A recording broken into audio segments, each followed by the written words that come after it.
Welcome back, everybody. This is Darreck Kirby, and this is the Kirby Create Podcast. Today, we are joined by another fellow creative here. Imagine that. This is Cody Russ. And Cody, you are actually a musician and a typewriter enthusiast. Those are the basic things I know, but hopefully we'll get a chance to know a little bit more about you and about your interests in that regard as well. How are you doing today? I'm doing good, man. How are you? I'm good. Getting by. Getting by. I think that's what we're all doing right now. Yeah. Have been for a while. So Yeah, for sure. I dig the shirt, by the way. It literally only now clicked. Jenny, yes. Jenny. 8675309. Yes, yes. Yes, Tommy Two Tone. I get a lot of questions about it. I'm like, what's that phone number? Like, Yeah. it's the song, man. And then they get it. It clicks. Yeah. But anyway, yeah, I'm curious. So as I kind of mentioned before, you're a typewriter enthusiast like myself. That's actually how we met originally. I was looking for somewhere to take a new typewriter I had gotten. Well, there's no such thing in this day and age as a new typewriter, new to me. True. Typewriter. And the only repair guy I found here in Dallas, the Dallas area, basically like had it for like a month and a half, not getting back to me. I was like, I'm starting to worry I'm not going to see that typewriter again. And then he finally just basically had to like return it to me and say like, yep, I don't know what's wrong. Like, cool. All right. And so I looked into it because I'm originally from Norman there in Oklahoma. And so I was like, all right, well, is there anyone there? Because I can at least go back to that area more easily. I didn't want to have to go, too far out of my way if I didn't have to. And sure enough, there you are right in OKC. And not only that, I have to admit, I was very surprised that you weren't an older gentleman like the guy in Dallas I talked to who was like 80 something. Yeah, that's usually what happens. I've gotten into it as a typewriter enthusiast and as a person who likes to use them and things like that, and it just organically turned into a business sort of thing. So it's kind of rare for somebody younger to be doing that, because most typewriter repair people are, in their later stages of life. For as terrible as that sounds, but it's a dying art for to an extent. And I thought it was cool to, like, it just started as me working on my own typewriters, and like I said, just kind of blossomed into doing it for other people. And I stay super busy with it, actually. Yeah. I mean, the times I've been at your place, I've seen like, I don't even know how many typewriters. You told me once you had like 200 typewriters or something there. Yeah. Whether an assortment of yours and ones you're actively working on and everything. And I guess it makes sense for the percentage of people, even if it is low these days, that uses a typewriter. There's not really anywhere to go. And so if they find someone, everyone's going to come to you, it seems like. So that makes sense. Right. And from whenever I was telling you I had around 200 typewriters then, like it's like 400 now. Oh God. Oh man, my wife would have already left me. But at the same time though, not all of those are, fully functioning typewriters. Like, being a repair person, like, they don't make parts for typewriters anymore. So if you need a part for a typewriter, you have to rob it off other ones. So a lot of those are, parts machines and things like that, because that's just what you have to be able to repair things if those pieces are broken or something like that, and that comes around. So yeah, scavenger. That's a good way to look at it, actually. Yeah, it sounds very badass when you put it in those terms. Right. It's almost like I have a typewriter small salvage yard too. It's like a part of those numbers. Yeah, it's like some kind of like dystopian steampunk-esque world where you're repairing typewriters. Yes. Yeah, there we go. Yeah, that's what originally drew you to typewriters, I guess. Like what initially was kind of your fascination with them? So when I was a kid, I had a typewriter. Like, it was in probably 4th or 5th grade. I asked my parents for a typewriter. This was before computers were as much of a thing. This was in the mid to late 90s or something like that. I asked for one and they got me one. It was like a one from the 90s where it has the it's an electronic machine. Sure. So it has like spell check and all that stuff. I never had one of the older ones, but I typed on it all the time. And then a few years down the road from that, I ended up getting a personal computer. So my typewriter kind of went to the wayside. Well, fast track 20 years down the road, I was sitting on my couch at like 2 o'clock in the morning and ran across a documentary called California Typewriter. Yeah, I've And seen that one. Yeah. yeah, and I decided, I was like, well, I had a typewriter and let's see what that's all about. So I watched it and I was like, man, that really makes me want to get my old typewriter out. Mm-hmm. I got it out. It didn't work.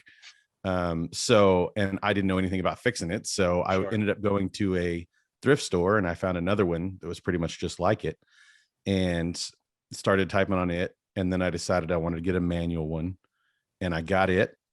There was a gentleman who was local here in Oklahoma City who still repaired them. He's in his 80s and he fixed it up for me.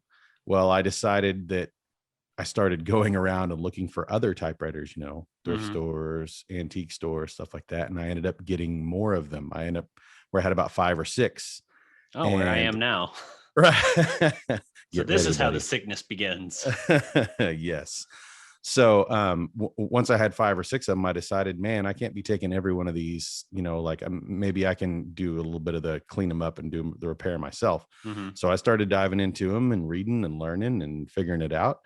And once I got to the point where I had about 40 typewriters, I thought, man, that's kind of crazy. I Yeah. should probably get rid of some.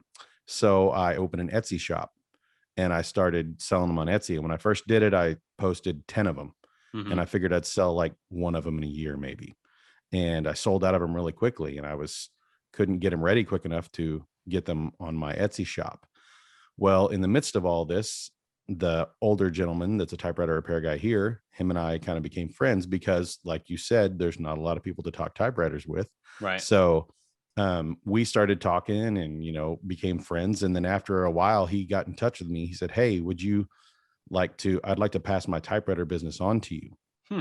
And he gave me all of his old tools and he showed me how to work on IBM Selectrics, like the ones with the ball in them. Yeah. And from there, I just put my stuff out there that I repair typewriters, and that's the story. It's been it from there. So, and in this past year, in January of last year, my dad and I started working on converting my typewriter shop, or like making an actual shop where you can walk in and bring your typewriter, as opposed to me just doing it out of my house. You know what I mean? Like an actual sort of brick and mortar type thing. Exactly. Nice. Very cool. And that's where the typewriter journey began and is still going. So Gotcha. I think for me, I remember my great grandmother had a couple old typewriters at her house, and there was like a weekend or something that I stayed there, or maybe it was just a day, I don't recall. But I stayed there, and I'm trying to find something to entertain myself with. right. And at some point I probably asked about it, or she like drew my attention to it. And I was trying to wrap my mind around the idea of it, because this is probably like 96. So I'm like 6 years old. Mm-hmm. And even then I kind of have an idea of like, I don't know what this is, but it's very old. Like I don't know what I'm looking at exactly. Right. And she kind of like showed me the basic operation behind it. And it was just like, oh, well, my handwriting, I can barely read it half the time going back, but I could write something on this, because I had a million stories, like ideas, and most of them were awful, especially then. But Right. I always appreciated having some means of kind of transferring them down to something, And Right. so, yeah, I think I wrote on one of her typewriters, and I don't remember what kind it was. It was big honking typewriter, certainly nothing of the more portable variety, like Right. like the ones I've brought to you. But Right. yeah, I spent a lot of time writing on that, and I think I actually had to switch to the other one at some point because the ink ribbon was faded too much and it stops leaving like an actual impression. But Mm-hmm. it was just one of those things that, like you said, years later, I kind of remembered that, and I was like, man, that was so much more simpler than trying to write now. Because I got back into writing when I was like 20, Mm-hmm. and I could not stay without distraction. Like email would pop up, or I would just be too tempted to like, I'm kind of stuck here. Let me see what's going on. I'll take a break. Let me see what's going on social media. And it Right, kept right. drawing my attention away, away, away. And I got to the point where I was just like, man, I'm not getting anything done.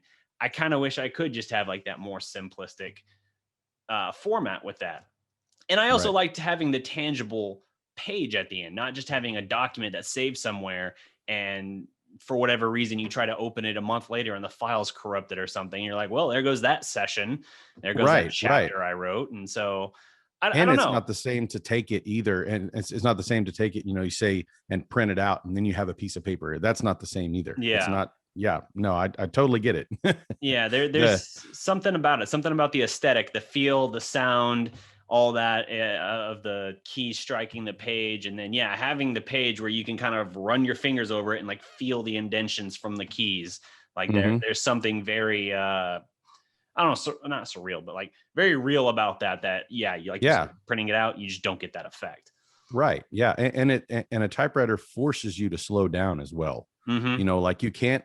I mean, there's people who can type really fast on a typewriter, but most people can type a lot faster on a laptop or on a computer. Right. But the typewriter forces you to slow down because you have to push the key all the way down to make the hammer go all the way up and hit the paper. Mm-hmm. So it forces you to slow down, and forces you to think about what you're doing, because as you're typing, you can backspace. I don't like that. You can get rid of that one line. With a typewriter, you type it, it's there. So, And you can go back and edit later, but it makes things flow for me, especially. yeah, Like it makes, and without the distractions helps immensely, because yeah, that is a huge problem for me with like the digital world, as far as right. typing on a computer or, on a laptop, like you said, with the Facebook a click away and all that. Well, let's see what's happening over here. And then your train of thought's gone. Yeah, the distraction free thing was immense for me, kind of getting back to it. I'd wanted I think I had talked about getting a typewriter for like years, but I just had no idea. Like I hadn't really delved into it yet. And so Mhm. I didn't even really know what I was going with. And then eventually I finally just was like, all right, well, I want to get something. And so what I ended up getting was a Remington Rand portable from like something like the 1930s. Mhm. And that was such a headache for me because it shipped from like Connecticut and it got messed up in shipping. Like the band or something was broken. I don't remember exactly what it was, but Mhm. that was the one that I eventually brought to you to kind of get that resolved. But I remember the shop, they had two that were basically like twins. Like it was another Remington Rand Model 1 or whatever. Mhm. And they were like I don't know. I hadn't even really complained to the guy, but he was just like, "Oh, well, here, I'll make it right by sending you this one." And I was like, "It's fine. I can get this one fixed." And he's like, "Oh, it's fine. I already sent it." So suddenly I had like two Remington Rands, and I was like, "All right, well, that's cool. I guess if I can fix both, I guess I have both." But Right. the second one didn't have any issues. It worked fine, and I think the first one, I still haven't gotten that part fixed. It's actually over my shoulder here, but it was something where like the part was going to be a little more intricate, and I was just like, I'm fine right now with just having the one Remington Right. Rand that's operational, and this one's kind of like a nice display piece I've got on this bookshelf behind me on all the books on writing and journalism and creativity and things of that interest. So I think it makes a nice piece for that. I have that same bookshelf, by the Oh way. yeah.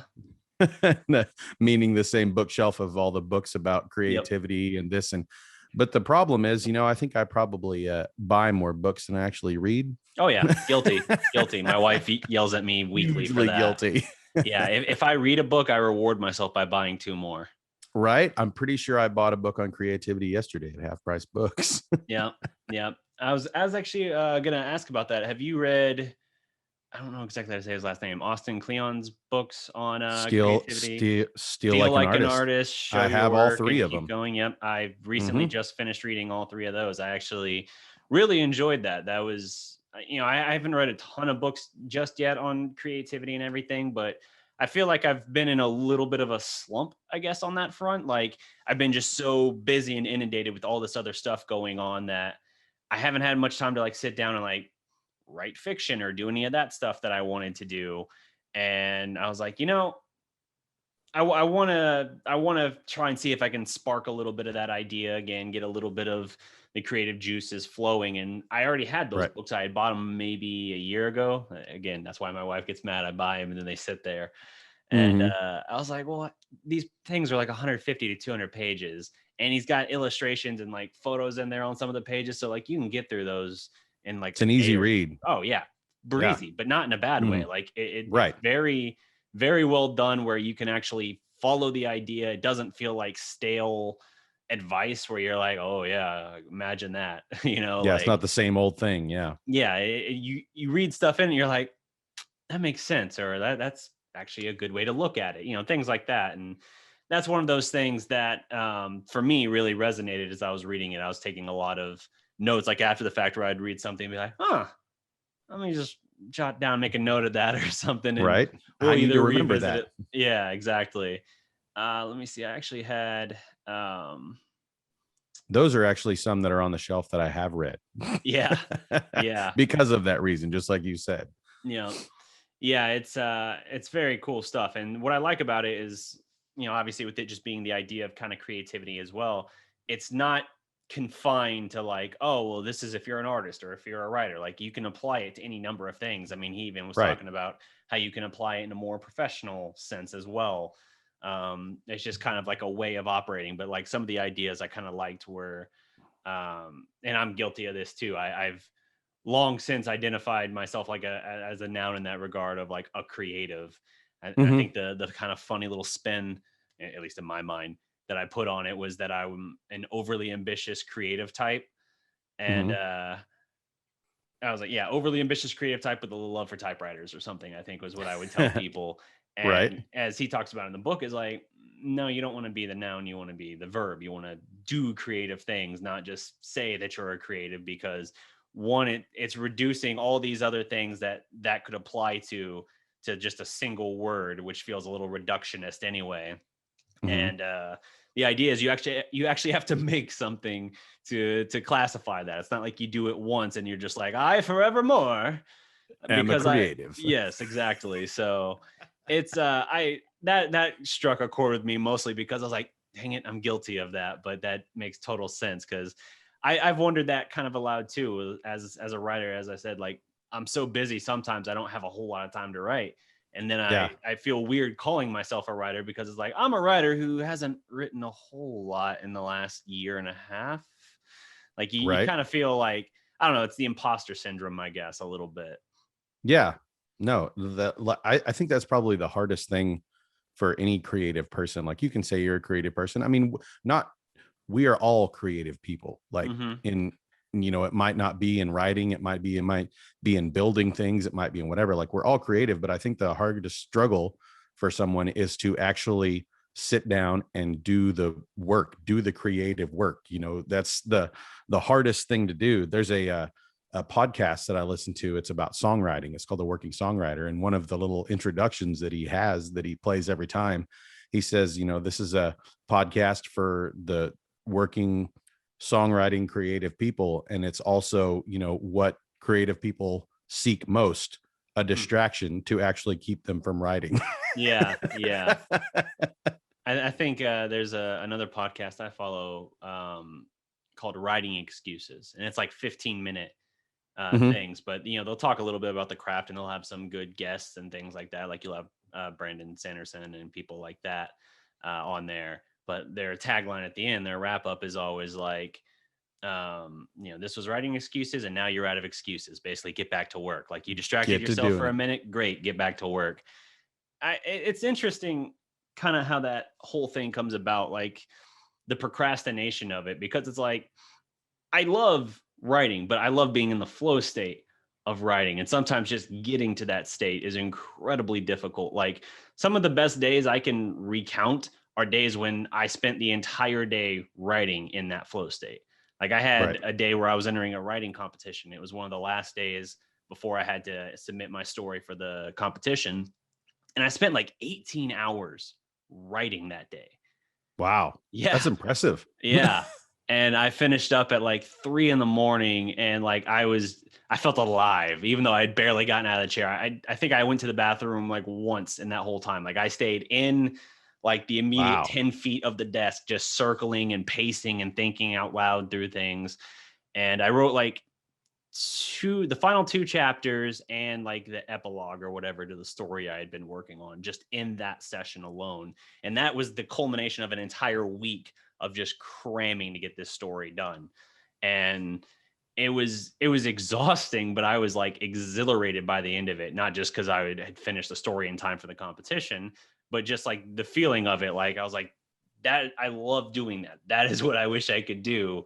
Yeah. Like somehow just do that. But it's like, it's so hard to get to that state where just everything's clicking and you don't even like the inner critic is silent in that case. Like you're not constantly second guessing everything. That's another thing I love about typewriters is my inner critic is usually screaming in my ear as I'm writing a sentence. And so if I'm writing digitally, I'll write a sentence, I'll stare at it, I'll delete it, I'll start over. And this could go on for 5, 10, 15 minutes, whatever. And I'm like, well, now it's been 45 minutes. I've got 3 sentences and I hate everything.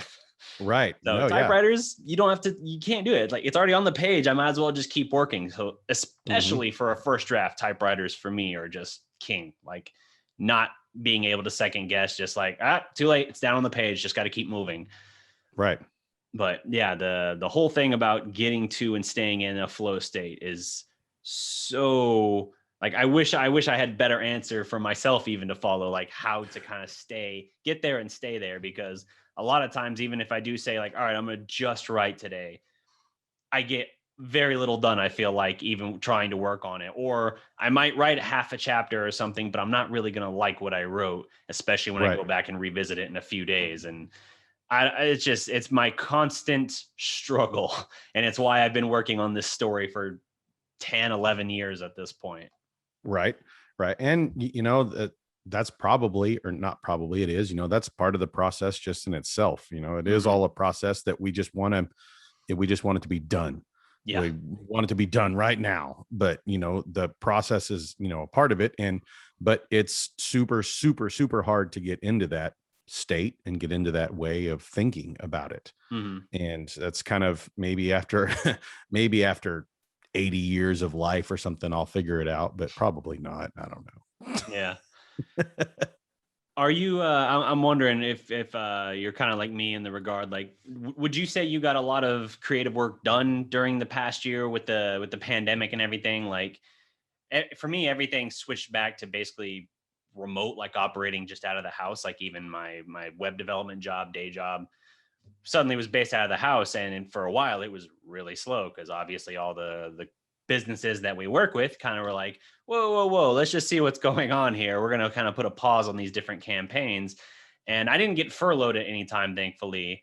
But it still left with a lot of bandwidth of time. And so I was like, wow, this is an unprecedented, like if I'm trying to find any sort of positive personally for this, I could get a lot of work done. I could get a lot of writing done in this chunk of time, however long it might be, which I had no idea how long it was going to be.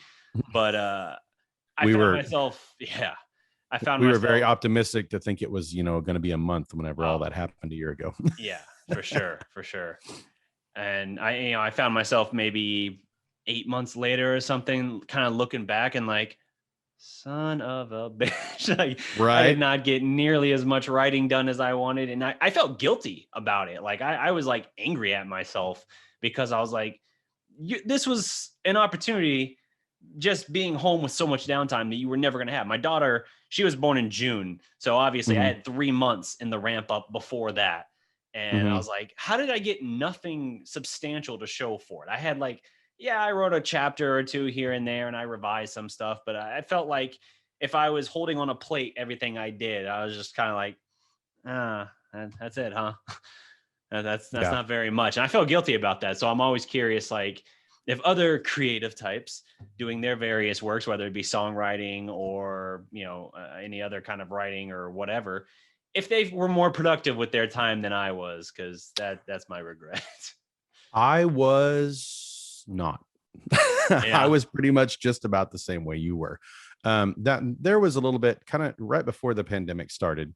Like my typewriter shop I was talking about, having the brick and mortar thing. So I have a house that's in Oklahoma City, and it's an old house. It was built in like the 30s, and I lived there, and it's an old 2-story house. I turned the second floor into a recording studio. Nice. Well, my fiance and I now have a house in Edmond, which is a northern suburb, but I still have that place. So the garage, like I said, it's a small, or it's a older house. So it just had a little bitty small 1-car garage, really not even enough for a garage. So my dad and I converted that. Like, we took out the garage door, we put in a front door with windows and built cabinetry and all the stuff for the typewriter shop, a place for me to work on the typewriters, which was what I was doing already anyway. Yeah. But that was actually, that was a creative process for me, building that place, because I was, designing it. Like, I built all the cabinets with, old reclaimed lumber and all that stuff. So that was sort of that was something that came out of it that was good. But as far as writing and things like that, I mean, I wrote a few things here and there, try to do some songs. I got together with a friend of mine who, he is not a musician, but he is a writer and loves to write, very good with words and poetry and things like that. And we've kind of been trying to do a sort of a thing where he writes some lyrics, I write some music and stuff like that, just to see what comes out of it. I did do that. And I'm still doing that. But as far as getting something finished and accomplished, writing wise, no, I'm still going to. So it still sounds like you were way more productive about it than I was. No, I think you're just too hard on yourself. Just getting the garage set up and everything for an actual kind of business front for the typewriters, that's really productive in itself, and that works to the creative thing. So if I were like something I kind of have, as I've been trying to build like good habits and stuff, I keep like these basic elements of what I consider like self-care. And that could be anything from like meditation to daily journaling, writing, reading, whatever. And I check off as many as I can in the day. And one of them I have, and it's open to interpretation kind of, because it's just like create. And that could be just anything creative I do. Like, I would even count like just doing this podcast as a chapter towards that. Or it could be writing, or it could be, going out and doing some photography or something. Like it's whatever. If I were in your shoes doing that, I would count any work I did on that towards creative, because like it's to that end. Like, it's fulfilling towards that creative purpose. Like, that's where you have to, as a friend of mine, Lindy Putnam, would put it, that's where you have to like kind of honor the intention behind the idea, even if it's not like verbatim doing exactly that. Like, one of the, like, if I'm working out, which I've been doing a ton, almost daily now for the past few months. When I put that down on the thing, it was initially like dynamic resistance yoga, which is just a low impact thing that I found that my bad back could work around without any issues. And it's allowed me to be way more active in that regard. Well, there are still going to be days where I can't do that, but I went for like a 45-minute walk or something. I'm like, all right, well, that's still active and moving. That's still doing that. So sure, I guess I would count that towards that, because the intention is just, hey, I want to exercise and I want to be healthy. Did I do that? Right. Yes. Then count it. Yeah. Like things like that. So yeah, it definitely sounds like you were on the right track, even if you didn't have like finished products per se, that you still had different things you were working on, like the song collaborations and all that. Right. And there's little projects I do around, the fiance, I'm always like, cause I like building things with my hands and stuff like that. Like we've kind of gotten into it. We got an old record collection and stuff like that. We got a couple record players, I built like a record player table that holds all of our records and stuff like that. So, nice. I mean, I like to do things like that with my hands as well. And I feel like one of the biggest things for me, like as far as feeling unaccomplished, is it's almost like I don't want it to be so rigid, and I don't want it to be, and I don't want to put in, for lack of a better word, I don't want to put in the work. I want it to be easy, but that's just not how it happens. You have to do it, you just have to put in the work. That's all that's really all there is to it. And I mean, and I think also too, for me, something that may deter me from doing something is like, well, I don't know if anything good's going to come out of this.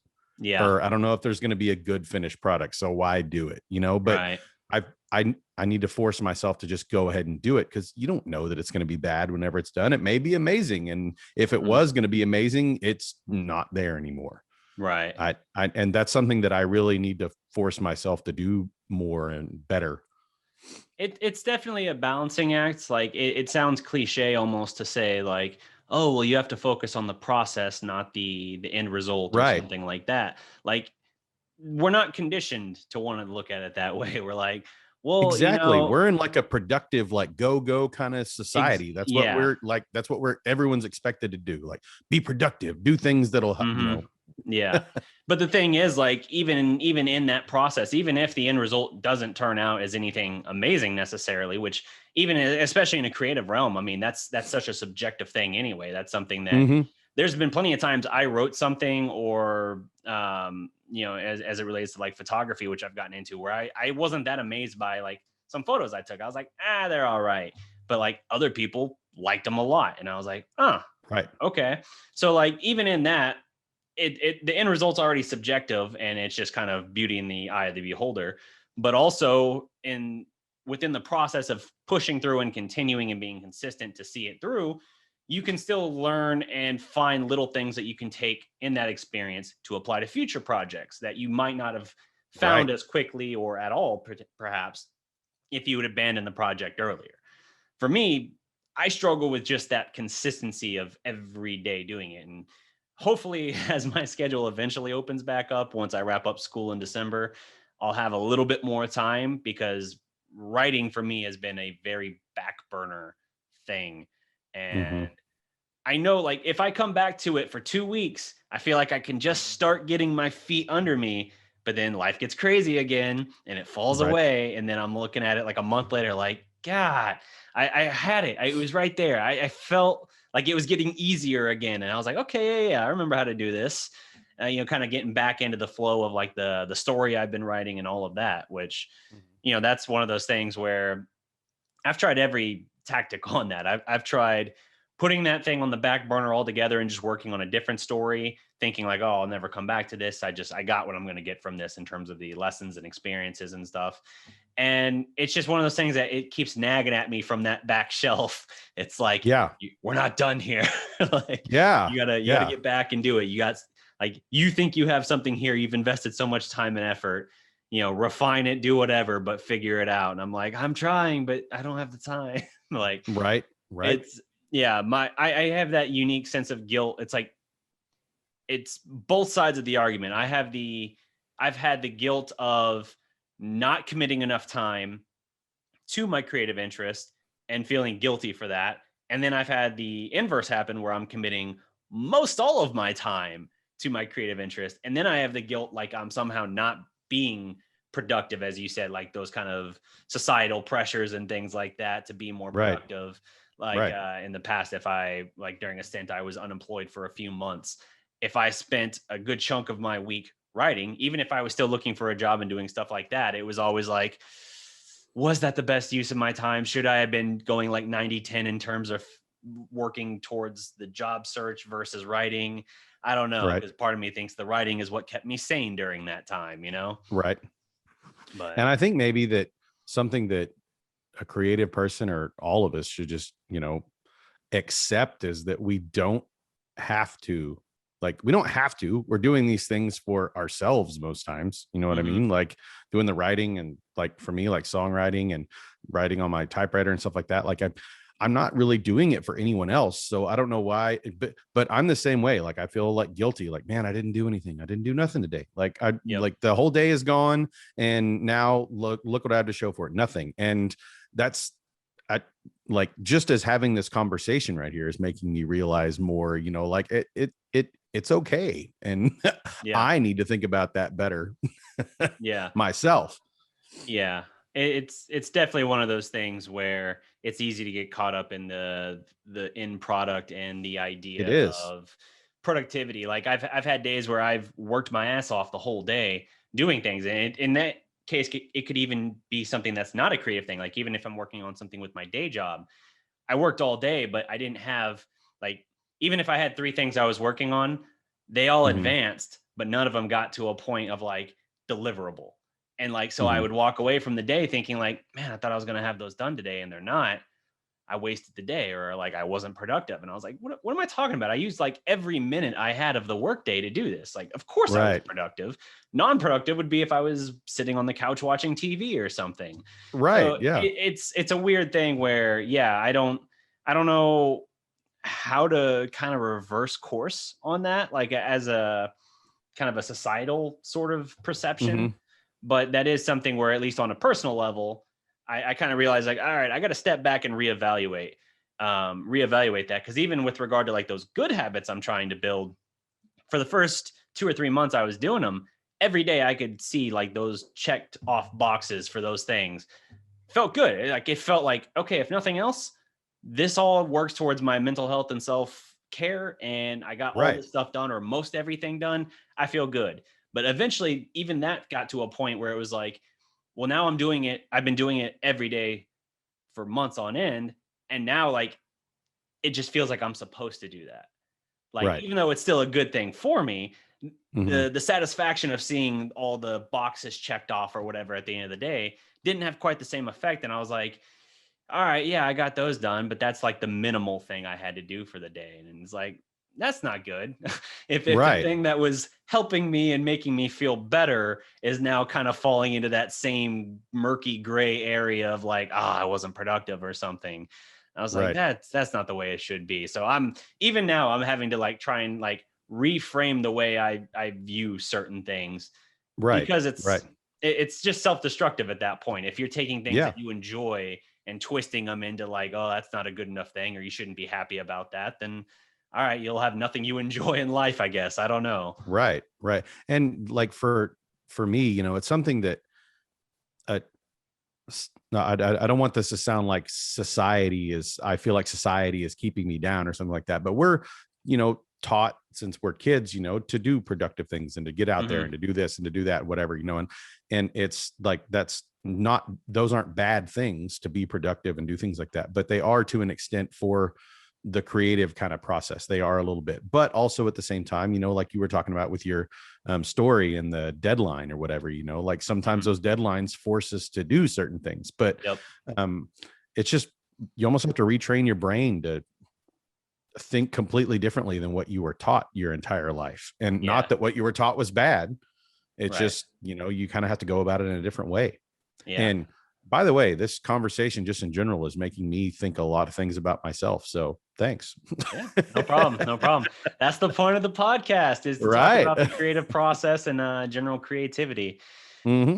Man, you talked about the writing competition deadline I had that kind of forced me in that, especially that final week. Cause I talked about like that, the last day of the 18-hour writing marathon, which was insane. But every day of that week was 10 hours plus, like doing Hmm. that, like getting through it. I think I wrote like 7 full chapters in a week and an epilogue. Wow.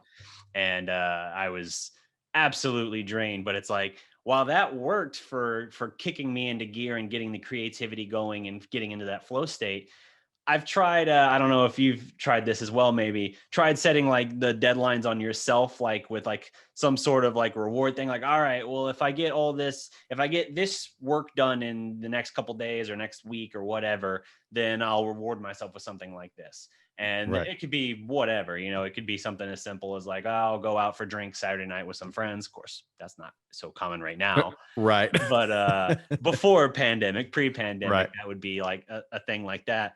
But for me, it never worked because I always knew that the boss man, aka me, was full of shit. Right. That I No. wouldn't Yeah. actually Yeah. hold myself to it, and I'd be like, man, I had a stressful week. I'm just gonna go out and have that drink anyway. Yep. Yep. It's like, I was the one who made that deadline, so I don't have Yeah, to. I yeah, don't yeah. have to get. Executive decision here. We're gonna Yep. offer an Exactly. extension. Yeah, Yes. I've not been able to implement that on myself, unfortunately, and it's just one of those things. I gotta try and figure it out, but I enjoy the process of exploring things. One thing I've tried to do more so in the last couple of years, in particular, I've tried to kind of open things up a little bit, because for me, I always thought I had a lot of creative ideas, but I never really channeled them through anything. Hmm. And then when I like I said, when I was 20, I got into writing, and that was when this actually story idea just kind of came to mind, and it just kind of nagged at me for a little while until I was like, all right, screw it. I'm going to sit down and try and figure out how to write this story. And I, for several years, that was like what I did, was that one thing, writing, which is great. I love it. Mm-hmm. But I kind of wondered, I was like, man, I never really explored other stuff. So for me, like, I wanted to see like, what are some other things I can look into? So that was like photography. I've gotten way more into that in recent, probably the last year, I'd say at this point. And Mm-hmm. I really enjoy that as well. It's a different thing that still kind of feeds that same creative force that I found. And, with you have music as well. So you kind of, I think, get the idea. But I'm always at this point, there's so many things, like I have a running list of things that I want to try and learn more of. I used to draw all the time as a kid, but I haven't drawn in like 20 years at this point. So I'm like, I'd like to get back to learn how to at least be a halfway decent, artist or sketch, whatever in that regard. Right. But there's just different things that I'm trying to do, because I think they all feed into one another. And I think if you don't just try to hyper focus on the one thing, you can benefit that through the other things. Whereas if you're just looking at the one thing forever, it's like not being able to see the forest through the trees, Right. Yeah. And I was the same way. Like when I was a kid, like I used to draw and paint. Actually, I painted several paintings that my mom still has all of them hanging on a wall Nice. at the house, at their house. But like whenever I was a kid, like when I grew up, I wanted to be a cartoonist for Disney. Like that's what I wanted to do. I was always drawing. I was always doing things like that. So, I mean, that's, talking about whenever you're a kid doing that drawing stuff. And even now, just doing other creative endeavors to make even the creative things you're doing, just to amplify them, or to maybe take you on a different route with them and stuff like that. Yeah. I think is always a cool thing to do too. Yeah, it's always good, like even outside of the creative realm, it's always good, like for personal growth, to expand your horizons and to push yourself Yeah. out of your comfort zone. I think I've been, one of my things that always bugged me is I was so confined to my comfort zone. Like I had a routine. You could show up at my door with like a good news surprise or something, be like, dude, we're going, all your best friends and stuff, we're going to this bar out here, and we're going to be having like a huge party in your honor for no reason. And I'd be like, what time is it? What kind of, like, when is it? How much notice do I have? Right. Like, I don't know. I was prickly to that kind of thing. Like I was like, I need to mentally prepare one way or another. And part of that's just being introverted as well. Like not being like, a lot of social interactions, if I don't know the people, it's different, obviously, if it's friends. But if it's people I don't know, like if I go to, my wife will take me at times, like, again, pre-pandemic, to meet up with a bunch of her old work friends and things. And it's people that I have almost nothing in common with. They're perfectly nice, lovely people, but I don't have any common ground. And so after like 2 hours, I'm drained, because it's just not the sort of thing. Like I said, there's nothing wrong there or anything like that. It's just kind of how it is. So I'm trying now in the last couple of years to kind of push myself out of my comfort zone a little bit more, get better at, just trying different things and all of that. Like even the podcasting, even the channel itself. Like if you look back at my main channel, my sports channel, the Dallas Prospect, go back to my first video like 3.5 years ago. I am like, first of all, it looks like it was filmed with a potato. I'm sitting in a dark room. I'm unrecognizable because I have like none of the facial hair. I mean, this is almost none of the facial hair, but I'm complete clean shaving. And I just sound very unconfident in everything I'm saying. Like I'm literally doing a post-game show, a game I just watched the entirety of. And you wouldn't know that I just watched the game. You would assume I read like 2 or 3 tweets about it or something. And now I'm trying to do like a 10-minute post game. It's weird how uncomfortable I was on camera. And it's like, if I was just talking to another person there, like someone I knew, I would have been fine. But I had to get better and kind of find my voice and get more comfortable with it. And even with this podcast, like it's still an evolving thing in this regard. It's another thing that's different from other stuff I've done. So there's plenty of room for growth even here. Yeah. Yeah, I think that's for me as well. That's a thing of, like I said earlier, you know, like whenever I do something, I want it to be like great and Hmm. amazing whenever I'm done with it. Instead of it, you know, like maybe the first couple things you do, maybe the first couple things you write are going to be crap, and that's Hmm. okay. And but like even going back into like, you know, take like sitcoms from like the 90s or even now or whatever, you know, like Seinfeld, for example. Sure. Like whenever you start watching Seinfeld at the first as opposed to the like the last season, you know, like the filming is better, the Hmm. lighting is better as it gets along and stuff like even that, you know, something as big as, you know, one of the hugest sitcoms to ever happen is, you know, it was evolving in front of our face. Yeah. And to go back and kind of look at that, just it kind of gives a person hope. Yeah, for sure, for sure. It's always an ever evolving thing. I have that weird thing too, and you kind of touched on it there, like wanting it to be like great and perfect right off the bat. I can't wrap my head around, even as I self-examine here, I can't wrap my head around why when I'm drawing something now, I get frustrated and want to stop because I'm like, it looks terrible, but I'm like, but you don't learn unless you do. Like you don't get better unless you kind of Yeah. like keep working. Like who do you think? It's not like you have a camera pointed over your shoulder live streaming to everyone how much you suck right now. Like Right. it's just you. Like, and I had a friend who you know, she was taking like singing lessons or something, but she was really self-conscious about it. Like even practicing by herself, she would Hmm. say like, I don't want to hear it because I don't like how it sounds. It's not good yet. And I'm like, well, how are you going to get better if you don't do it?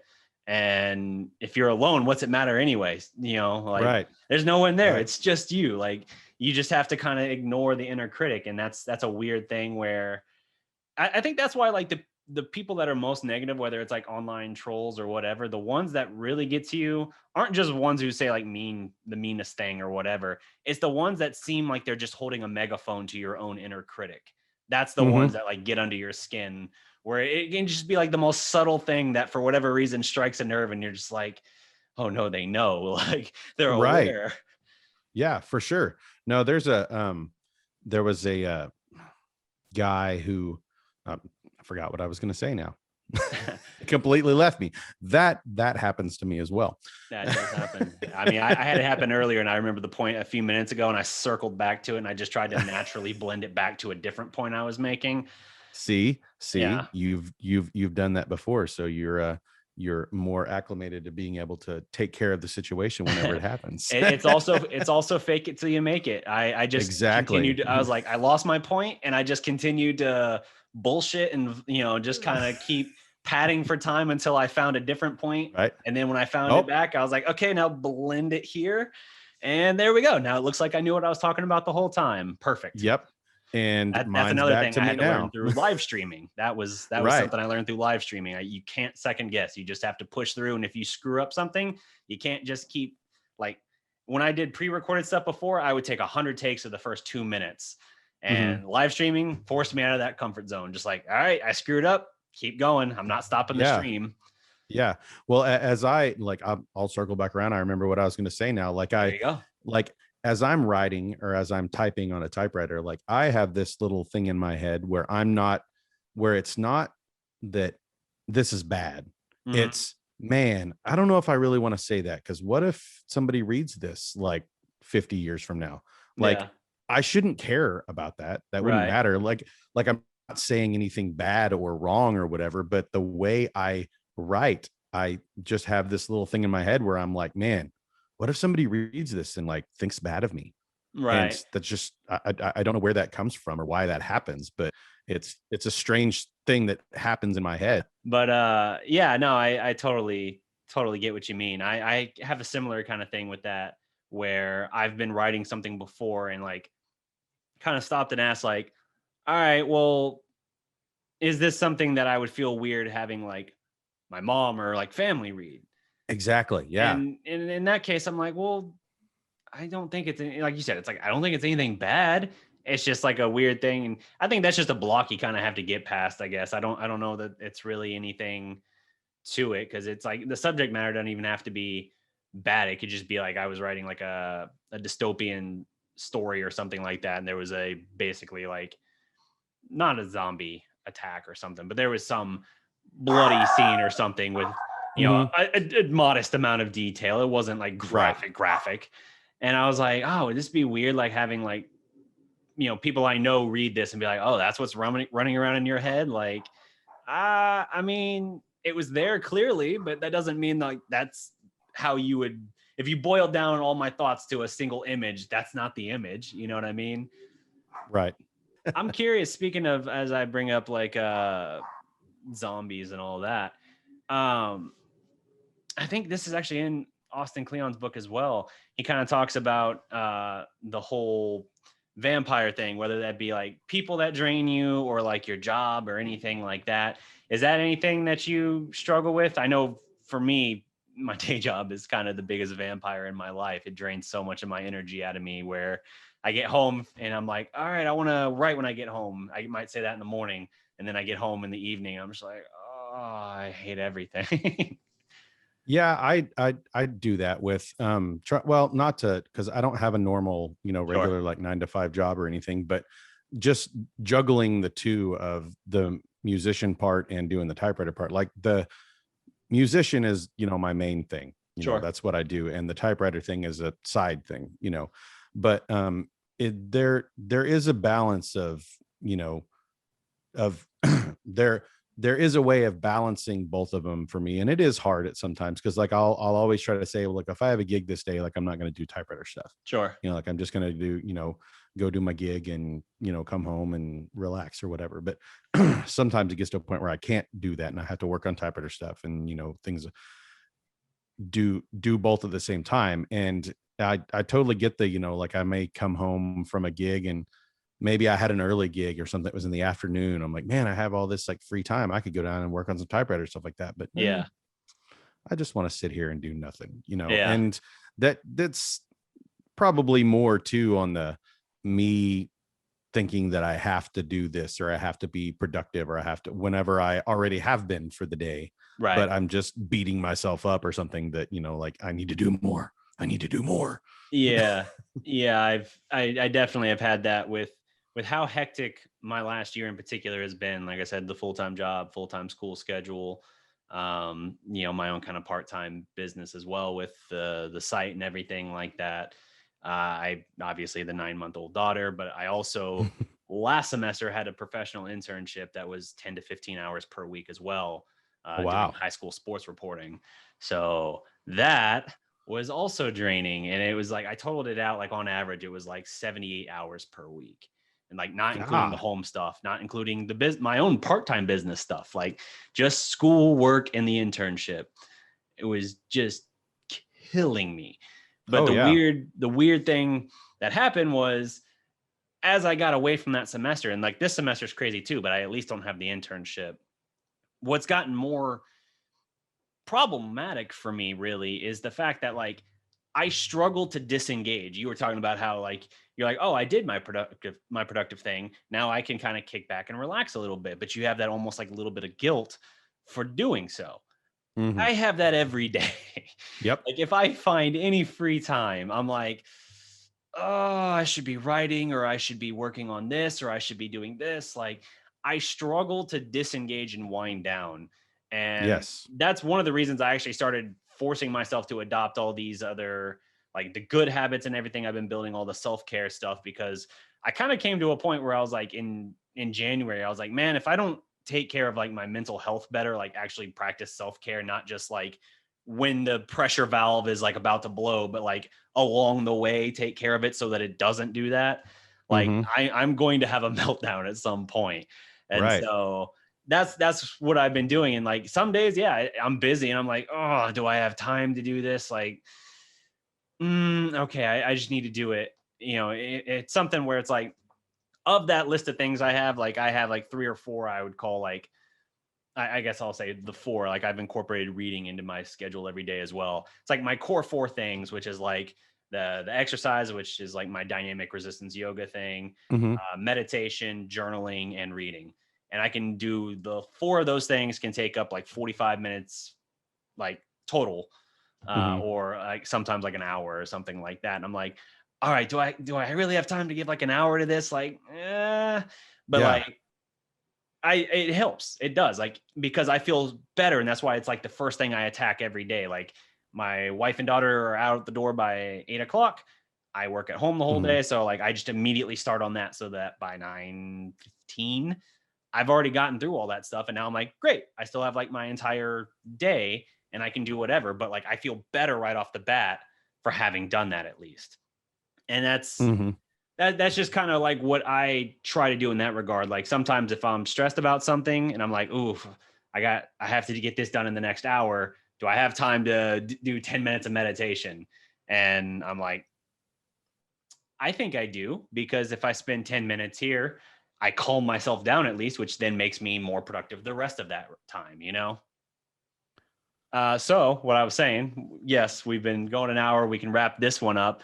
But I was saying, I think we actually have a lot more we can talk about on the subject of creativity that if you're up for it, we can certainly run it back again in the future. Yeah, yeah, I would love to do that. Okay, awesome. I would love to do that. Cool, This cool. has been a cool conversation, man. It's made me, think about a lot of things about myself just in general, in the creative process that maybe I wouldn't have thought about just sitting around, you know, um, being hard on myself. Yeah, As yeah. opposed to talking with somebody and getting things out, that helps a lot. I'm glad it was able to help you and all that. And I feel like I got a little bit of that as well for me. But yeah, we will absolutely run this back every so often. Like I said, anytime we want to get on here and talk creativity, I'm down for it. That's the nature of the podcast. Yeah, no, that'd be great, man. I'm Cool. totally down for that. Where can people find like your band and stuff, like some of your info so they can look up your music? So you can find me, like I have a Facebook page and all that stuff. I'm in the process of building a website right now. It's just Cody Russ, CODYRUSS on Facebook and Instagram and all that stuff. My typewriter stuff is Rustic Typewriters, like RUSSTIC. I throw my last name into that Rustic part there. So Rustic Typewriters on Facebook, on Instagram, and all that good stuff. Those would be the best places to find what's going on and where I'm playing. Like I stay pretty busy with my music. I'll be going to, like, I go to Colorado and I travel whenever I'm not traveling. I'm here in the OKC metro area, or very near most times. But yeah, that's anywhere on the web. You could probably just search Cody Russ and hopefully find me. Cool, cool. Well, I appreciate you coming on, and like I said, we'll definitely have to run this back again. I think this was a very insightful conversation. Yeah, I think so too, man. This has been really cool. It doesn't seem like it's been over an hour. That's not No, I possible, was but I was actually surprised looking at the timer. I was like, "Oh wow, okay, I'm about to have to go get my daughter, right. pick her up from her grandparents' house." But Right. anyway, well, if you guys haven't already, check out Cody's work. Check out the Rustic Typewriters. I definitely recommend typewriters now that I've got like 5 or 6. Let me see. 1, 2, 3, 4, 5, 6. Yeah, 6. Oh, look So, at you. We got to get you some more. yeah, I know. My wife is probably hearing this somewhere, like gripping the steering wheel, like, no. Uh-huh. But anyway, until next time, guys. Peace. Later.